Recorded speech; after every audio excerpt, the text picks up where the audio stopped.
রহমতের নবীও চিন্তায় পড়ে গেলেন, ঠিকই তো, আল্লাহ যত বড়, ওই পরিমাণ হক আদায় করে আল্লাহকে ভয় করাটা বড় অসম্ভব।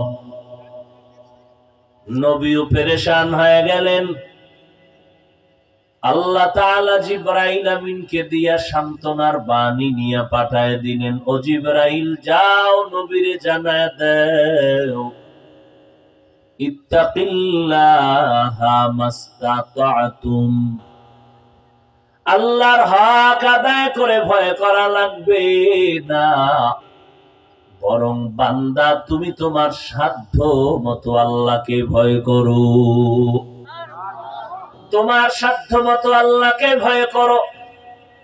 হর কে দারত খৌফে হক দর দিল মদম, জন্নতুল মাওয়া দেহদ উরা মাকাম, জুজবা হক চি জে মখাজ ইনসুজা, ফজলে উ আমস্তে দর জুমলা জাহা।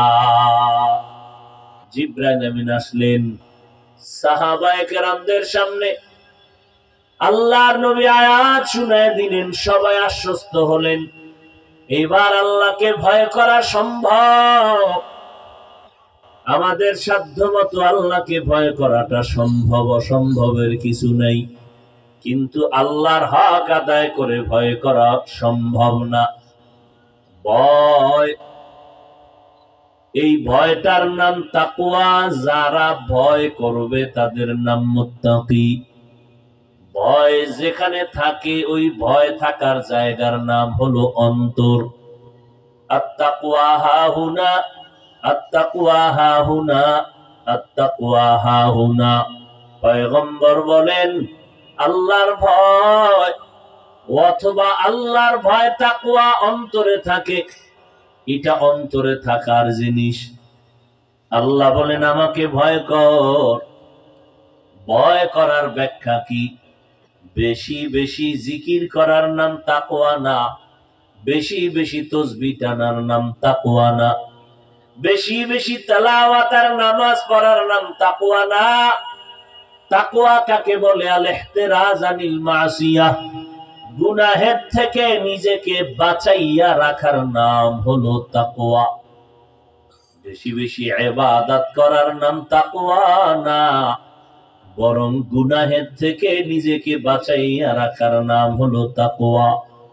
ওয়া আম্মা মান খাফা মাকাম রাব্বিহি ওয়া নাহান নাফসা আনিল হাওয়া ফাইন্নাল জান্নাতা হিয়াল মাওয়া।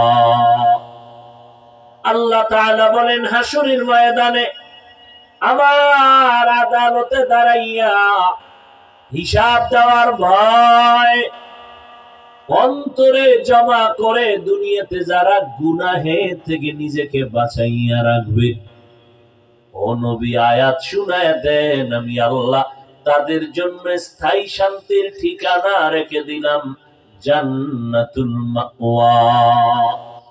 বেহেশত আযা কে আযারে নবাশত, কাসে রাবা কাসে করে নবাশত। এই আল্লাহর ভয় অন্তরে জমা করো।